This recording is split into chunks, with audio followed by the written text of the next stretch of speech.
नमस्कार। आप सबका हमारे चैनल ज्ञान द ट्रेजर पर स्वागत है।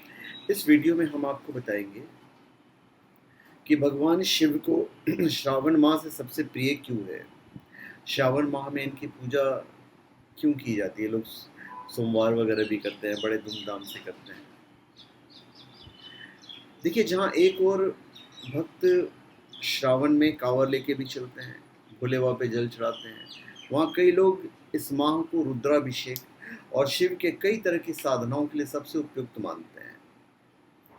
पौराणिक धर्म ग्रंथों में ये तक बताया गया है कि सावन मास सिर्फ सोमवार को व्रत करने और शिवलिंग पर जल चढ़ाने से भक्तों के सारे कष्ट दूर हो जाते हैं। शास्त्रों में मान्यता है कि सावन के महीने में सबसे ज़्यादा वर्षा होती है, जो विश्व से गर्म शिव जी के शरीर को ठंडक प्रदान करती है। इसलिए शिव जी को श्रावण का माह अति प्रिय है। ऐसे इस विषय में और भी कई पौराणिक मान्यताएं हैं जो मैं आपको बताने जा रहा हूँ इस वीडियो में। ऐसा ही माना जाता है कि पर्वतराज हिमालय के घर पर देवी सती का पार्वती के रूप में दोबारा जन्म हुआ था। देवी पार्वती ने भगवान शिव को दोबारा से अपना पति बनाने के लिए श्रावण के महीने में ही कठोर तपस्या की थी। इसके बाद भगवान शिव प्रसन्न होकर माता पार्वती की मनोकामना को पूरा करते हुए उनसे विवाह भी करते हैं।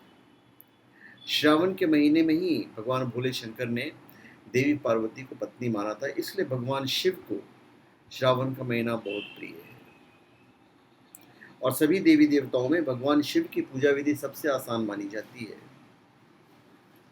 सुबह उठिए, भगवान को जल चढ़ाइए। बस भोले बाबा तो जल से ही प्रसन्न हो जाते हैं। तो भाई, एक तो ये कहानी होगी। दूसरी भी एक मान्यता है। धार्मिक मान्यता अनुसार श्रावण मास में ही समुद्र मंथन हुआ था, जिसमें निकले हलाहल विष को भगवान शिव ने ग्रहण किया, तो जिस कारण उन्हें नीलकंठ का नाम मिला। और इस प्रकार उन्होंने सृष्टि को इस विष से बचाया। इसके बाद सभी देवताओं ने उन पर जल डाला था। इसी कारण शिव अभिषेक में जल का विशेष स्थान होता है।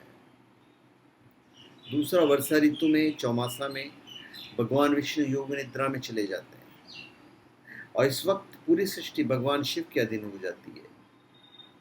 अतः चौमासा में भगवान शिव को प्रसन्न करने के लिए मनुष्य जाति कई प्रकार के धार्मिक कार्य, दान, उपवास इत्यादि करता है।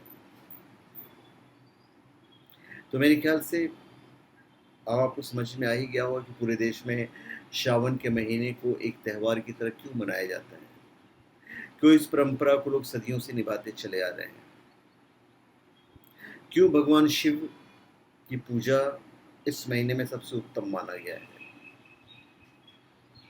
तो चलिए, धन्यवाद। आप सबका हमारे चैनल पर स्वागत है। आप हमारे चैनल पर सब्सक्राइब करें और अपने कमेंट दीजिए। धन्यवाद।